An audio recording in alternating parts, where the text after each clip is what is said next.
The African Continental Free Trade Area is bringing very many challenges, not just to various countries, but to also different regions. The West African region, the East African region, the Southern African region, and the African continent as a whole.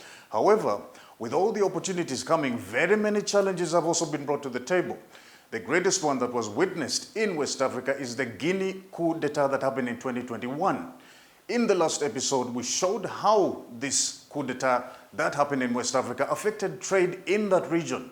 What we're showing you today is what exactly was the response, not just of the various countries in West Africa, but also the African continent as a whole to the coup d'etat that happened in Guinea. This is happening courtesy of the Single African Market Program that is hosted by Mr. Samuel Ajemang.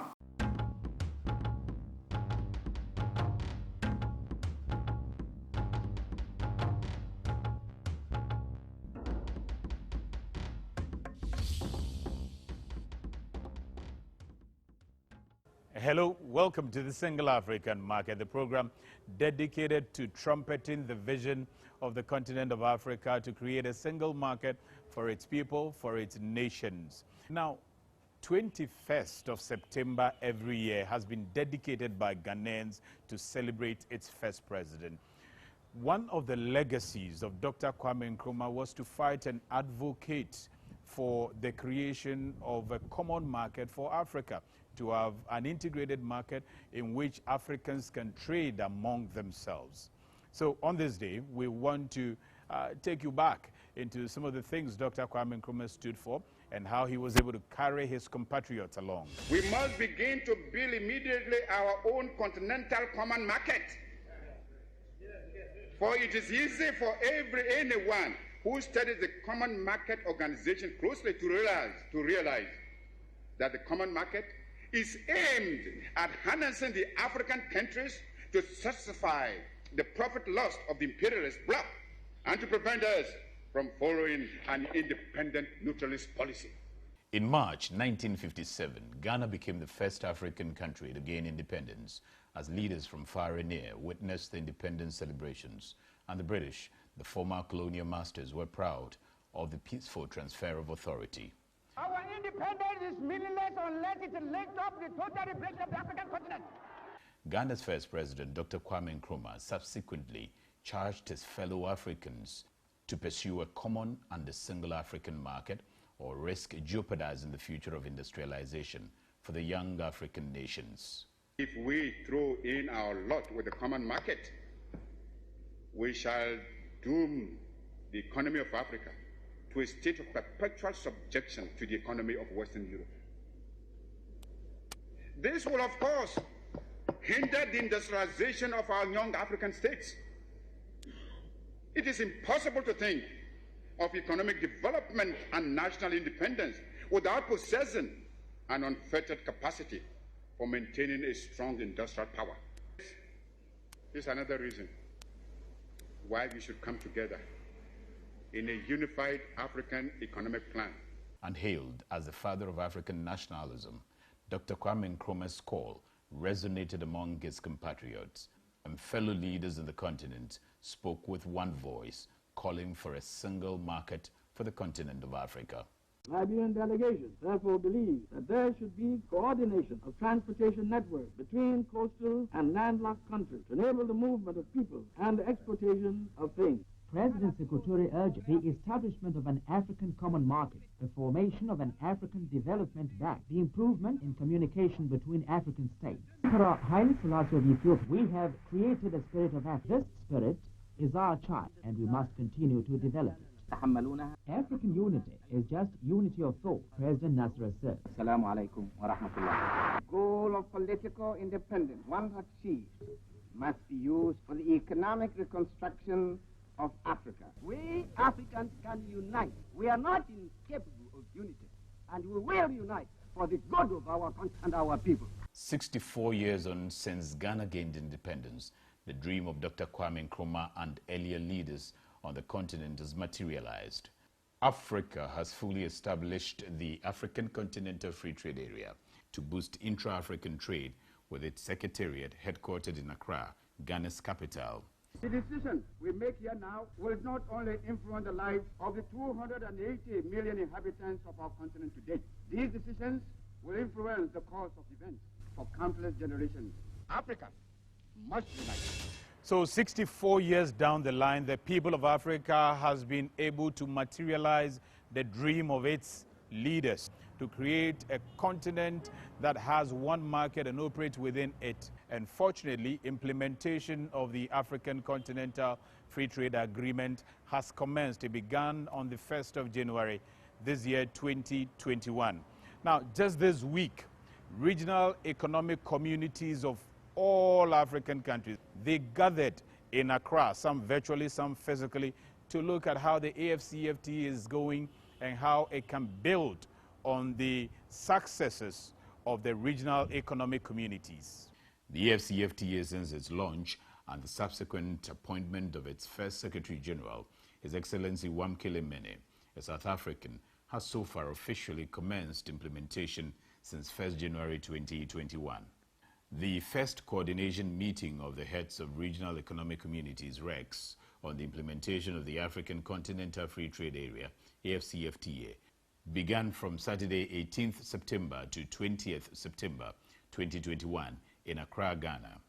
Various heads of regional economic communities, RECs, including the Arab Maghreb Union, UMA, Economic Community of West African States, ECOWAS, Common Market for Eastern and Southern Africa, COMESA, Southern African Development Community, SADC, Community of Sahel-Saharan States, CENSAT, East African Community, EAC, Economic Community of Central African States, ECAS, and Intergovernmental Authority on Development, IGAD. At the close of the three-day meeting of the first coordination meeting of the heads of regional economic communities on the implementation of the African Continental Free Trade Area, the Secretary General said the AfCFTA is going to be built on the successes of the regional economic communities. His Excellency Wamkele Mene seized the opportunity to update the continent on the status of negotiations with major protocols under AfCFTA, such as the rules of origin. We are now at a point of 86% concluded on rules of origin. The outstanding areas are sugar, automobiles, textiles and clothing, and there's about 1.5% to 2% of tariff lines, edible oils, fish products that are not yet concluded. We hope that that work will be concluded by the end of the month. The AfCFTA Secretary General urged both the regional economic communities and the AfCFTA Secretariat to fast-track the negotiations on rules of origin.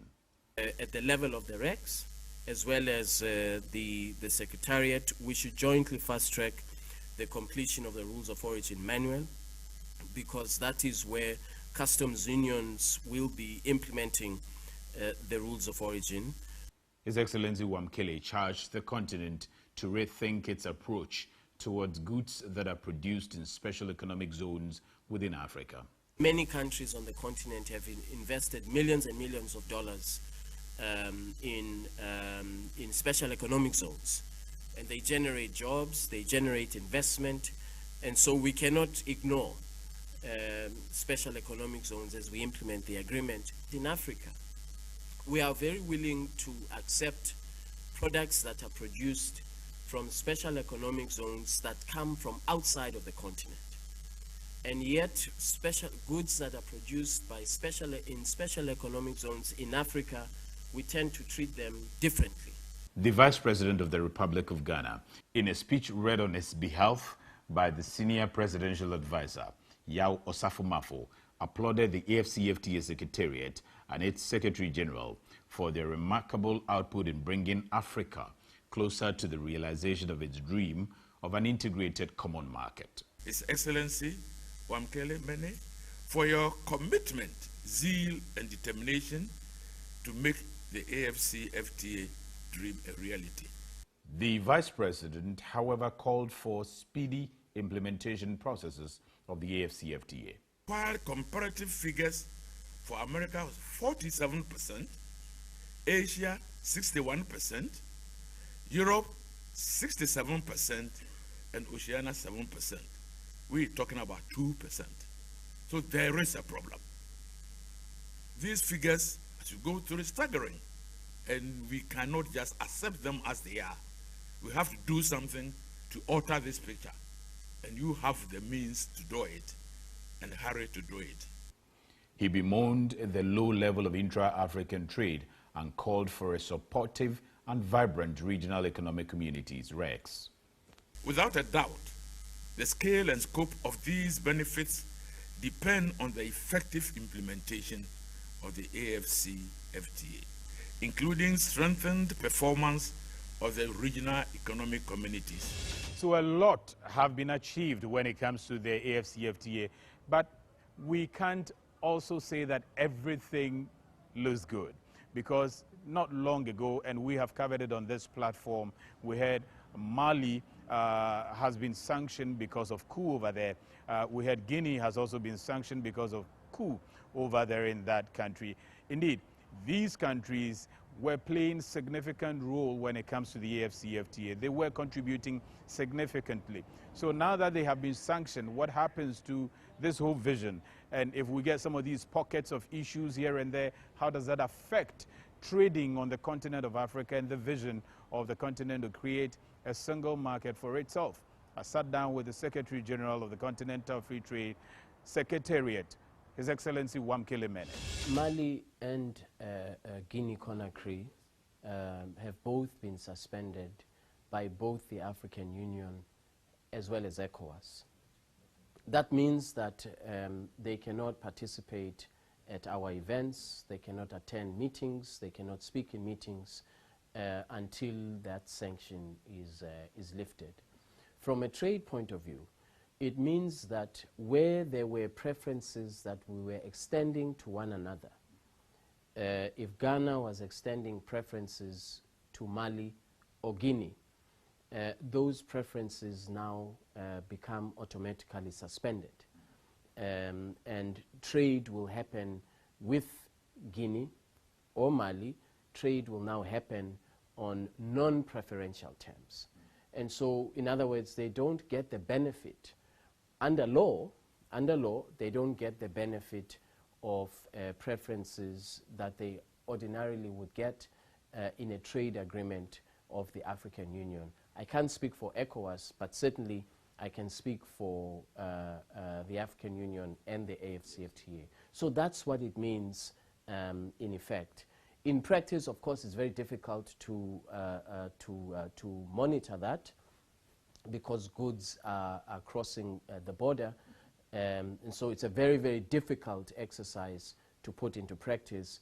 But de jure, they have been suspended along with the preferences that they would ordinarily be entitled to under the AfCFTA. What I will say is that both ECOWAS and the African Union have very, very strongly condemned the coup d'etats in Guinea and in Mali. Of course, as you know, ECOWAS under President Akufo-Addo has been very, very clear in condemning the use of force and unconstitutional means of taking power, and undemocratic means of taking power. And so I think both ECOWAS and the African Union have been absolutely abundantly clear on this. From a trade point of view, as I've just said, it means that these countries will not benefit from preferences of the AfCFTA. Were these countries playing major roles in any of the AfCFTA arrangements? We understand that Mali, for instance, was a rapporteur, and so at some point you had to replace. What about Guinea, or were they playing some role that needs to be worked out? Well, they were both playing very important roles in the negotiations. Their ministers of trade were very, very active. Their senior trade officials were very, very active. Regrettably, we no longer have the benefit of their expertise as individuals because they cannot participate in the meetings. So it is a matter of regret that they can no longer make a contribution. I think that's really the important point, is that they were making contributions in the discussions and the negotiations. They were able to enrich our discussions, and now that will not happen anymore until the suspension is lifted. Mali was a rapporteur, as you correctly said. Previously, Guinea was also in the bureau before the coup d'etat in Guinea.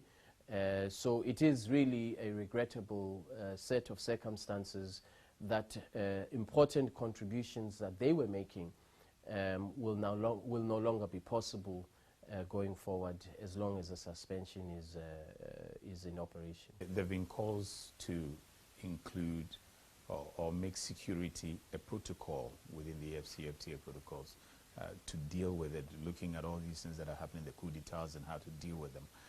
Do you think that it's about time that security becomes a matter of protocol, becomes a protocol in the AfCFTA agreement? I think that the African Union is well capacitated to deal with security issues, whether they are trade-related, cyber-related, any other form of security. We have a department, we have a commissioner for peace and security, and they have the capacity, the skills, and the experience to deal with any security-related issues that may arise. I'm not clear how, in the context of trade, how we could have a protocol to deal with issues of security. I think the African Union, the current African Union Commissioner and the department that he leads, I think they are well capacitated to deal with security issues. To the extent that there are security issues that have an impact on trade, there again, the trade agreement does speak to issues of national security and instability, but from a very narrow sense, a very narrow point of view of regulation of trade across borders. So I think with the arrangements that we have and the provisions in the agreement establishing the AfCFTA are adequate. Where there is a classical security protocol to be developed, I think that would be the Peace and Security Department of the African Union. Looking at how far you have, you and your team and the Secretariat have brought this whole agreement to, and these interruptions when it comes to conflicts, when it comes to insecurities and coups and all of that, what would be your call to the continent? These, they are very disruptive. They disrupt trade, they disrupt economic activity, and more importantly, they disrupt the lives of small, medium enterprises that are led by women. They disrupt the lives of women traders who trade across borders because they are not able to access the other side of the border.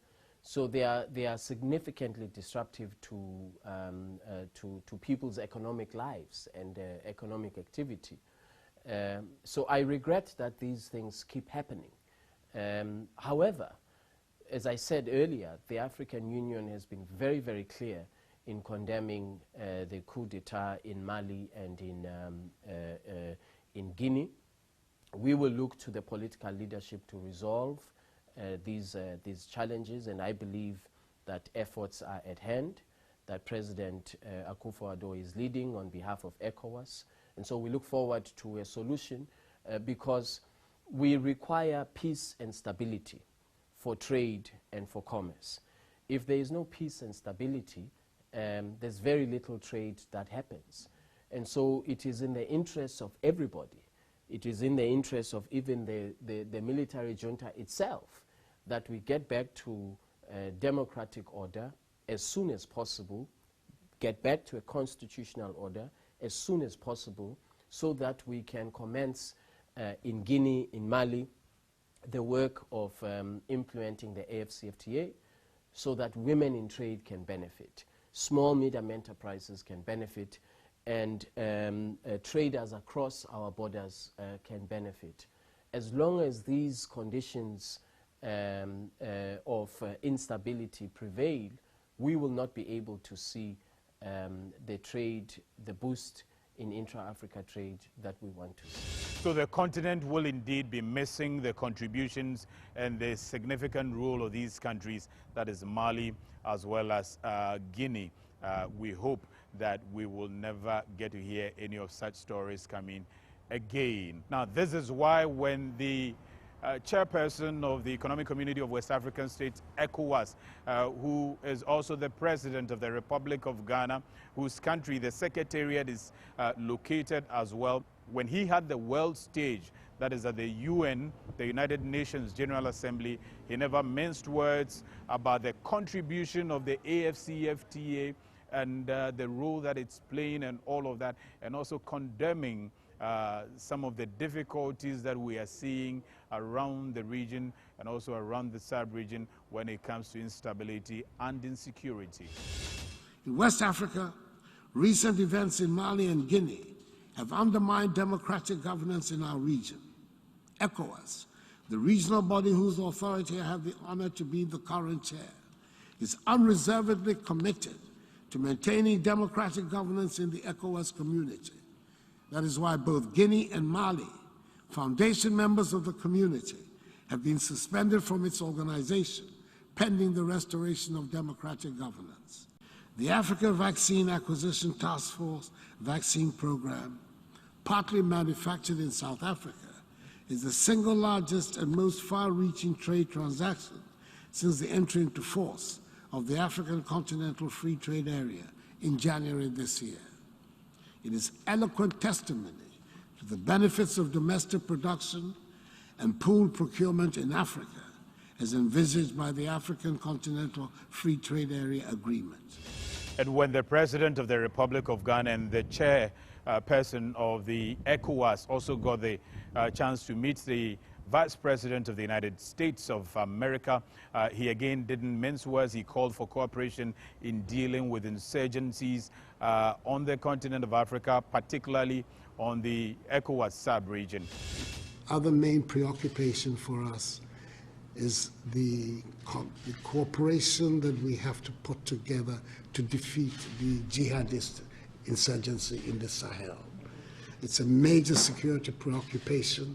The G5 Sahel, ECOWAS, the Lake Chad Initiative, all these are the organizations that have come together to try and push back. Many of those who are leading the jihadist insurrection in West Africa are the people who came from Iraq after they were driven out from Iraq to Ghana. So I think that there's some information here that can assist us in being able to track down and deal with these people. But the Vice President of the United States did not also hesitate to cite Ghana as a very, very good example on the continent of Africa that has created a very stable environment with a thriving economy and all of that, for which reason Americans love to do a lot of business with Ghanaians or in Ghana. American companies continue to ramp up in Ghana, understanding the significance of the work that they do there to America's economy, much less to the partnership between Ghana and the United States.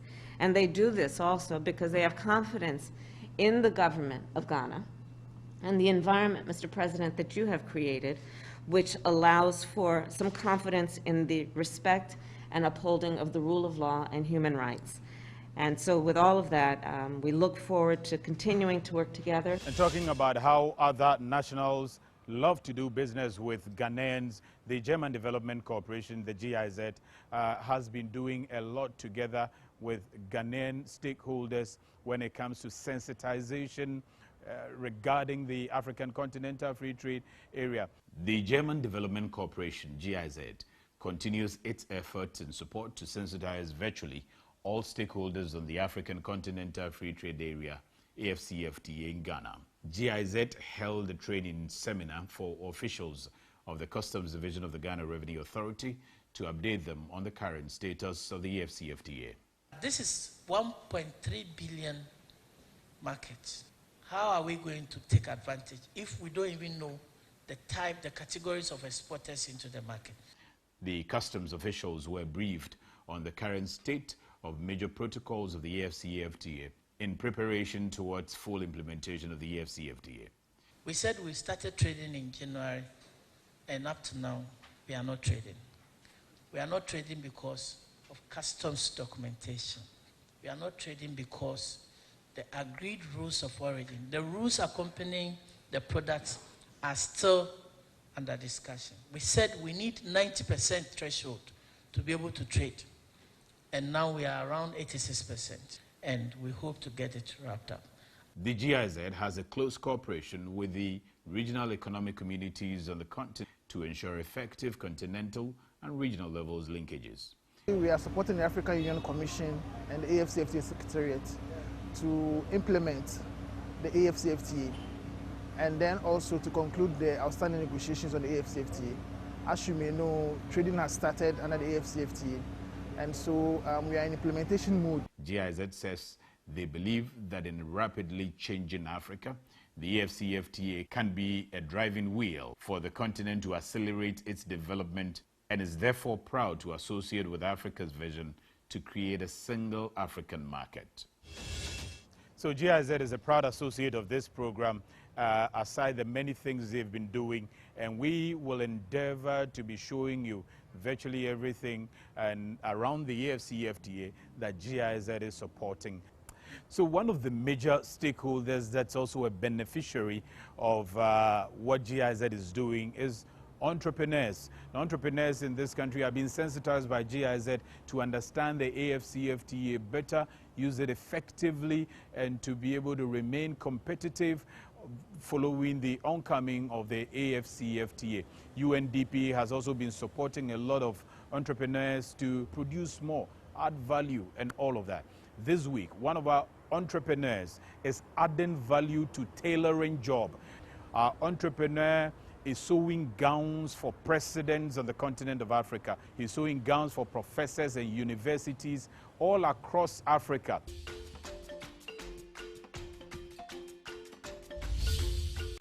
I was in the corporate field, and then I decided to relegate it and then come and establish my own. Already, I know how to sew. 2014, I came to establish CDM Fashion Couture, where we sew corporate wear, like men's wear, shirts, trousers, suits, and then the women also skirt, suit and top, kaba, and then the young ones. We've been doing this, and then we also gain contract from the schools of higher learning, that is universities, to sew gowns from bachelors, masters, PhDs, and then the ceremonial ones for the principal officers, that is the VCs, and then the translators, registrars. We have sewn so many gowns for universities in Nigeria, Cote d'Ivoire, and then Togo. The uniqueness comes from our finishing. Most of our customers will go and order gowns, and eventually when they meet us, they say, oh, if we had known, like we wouldn't travel all the way to UK, China to produce it. The University of Ghana, they are PhD gowns. I saw some for them. Accra Technical University, Central University, Pentecost University. Since COVID started from 2020, most of the graduates from universities outside Ghana, in the US, Canada, UK, Italy, Korea, they come to sew same gowns as they have, so they can wear for their virtual exhibitions and graduations. And then we have also sewn for presidents of West African countries, about 8 of them. We have done for Adama Barrow. We have done for Mada Bio of Sierra Leone. We have done for President Oponria of Liberia, President Akufo-Addo of Ghana, former President Kufuor. We have sewn gown for, and former President Rawlings. It tells you all that we have the standard and we can meet every standard across the region. We are importing our fabrics from Nigeria, and then we sew in Ghana. So it means that we are already doing what AfCFTA is bringing on board. So we embrace that. And if AfCFTA is coming on board with this free trade, it is going to make our work much more easier. So we import, we sow, and then we also in turn export to most of the West African countries that I already mentioned that we are sowing for. So it is a good idea after it's on board now. We are already embracing their idea of importing and exporting within ourselves. Some are coming from NGOs, some are also coming from the universities. They come to do their attachment internship here. And also we have apprenticeship base that we take those that are interested to come and learn as apprentices. So across board, we have trained 1,000 and over youth. And with the inception of AfCFTA, we are planning to take not only youth in Ghana, but from other West African countries. Already I have Togolese here who are working with me, and I'm training them as well. C'est bien qu'on apprend couture au Ghana. C'est bon. Je viens du Togo. C'est bon qu'on apprend le couture au Ghana. C'est bien. We are anticipating to train within a year 3,000 students, and we are expecting students not only from Ghana, from Togo, Cote d'Ivoire, Nigeria, Burkina Faso, Niger to come on board. This academic gown we see here is for first degree holders, and then the red one you see also is for second degree holder, that is masters. The prophets have their gowns they wear, the bishops have their gowns there, the archbishop have their gowns they wear. So we do all those here. The gown you see here is a ceremonial gown designed for a registrar. And then what you see here also is master's gown. What my lady is also ironing is a PhD gown worn by PhD holders and then professors. We have teachers, experts that can translate English to French so that it will suit the purpose. We have some of the institutions that will tell us that we went to UK to engage their services there, but when we met you, we've seen that the standards are the same. So if a Ghanaian is doing this, why don't we engage the services of the Ghanaian to do that? So that is why you could clearly tell that we have so many others, not only in Ghana. Cote d'Ivoire Ivorians, they come and they say, we like this standard. The Nigerians are also saying, we like your standard. And so based on that fact, they go with our products and they go and sell us out there. So we are getting orders from Cote d'Ivoire, we are getting orders from Niger, we are getting orders from even as far as Korea. They come to sew their gowns here. Italians are coming on board to sew their gowns. One, the cost is also within their treasury, so they prefer coming to us. And we use good quality fabric to do it. That stands all times.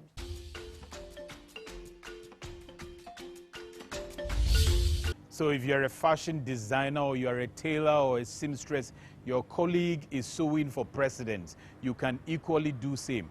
Add value to it and look at the market around you, Togo, Ivory Coast, Sierra Leone, and see how you can sell to them. Now, all the faces you saw in that piece, it's not as if they were just brought in there. They are all faces of people that particular designer or tailor has sewn gowns for and has sewn stuff for them to wear. Presidents, professors, university graduates, and a lot of people. And he's training a lot of people, about 3,000 people. He's got a school and all of that. You can equally grow and expand with the oncoming of AfCFTA. The market has been created for you. Some news and events around the AfCFTA are next. The head of Chad's military junta, Mahamat Idris Deby, has named 93 members of a new interim parliament 5 months after declaring himself leader following the death of his father, Idris Deby. He said, quote, the following people have been designated members of the National Transitional Council, unquote. Chad is a party state to the AfCFTA and is one of the early countries to have signed on to the agreement and deposited its instrument of ratification after Ghana, Kenya, Rwanda, and Niger.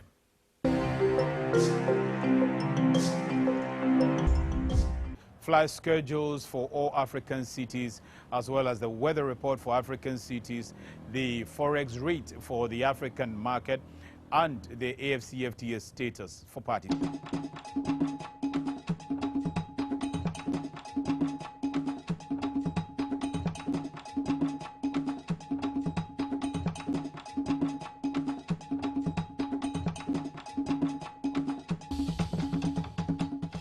Thanks for watching the program. It's dedicated to expose you to every activity around the AfCFTA. So don't be there and say, oh, we've heard about the AfCFTA, we don't know what's going on. Get to know what's going on here. And we will also be getting down there. We will be rolling up the sleeves. At the appropriate time, you will see us almost every corner. The carpenter's place, the mechanic's place, and get every information that you need to know when it comes to the AfCFTA to you. Thanks to the Secretariat, the National Office, the Ministries of Trade, as well as the Ministry of Information. See you same time next week.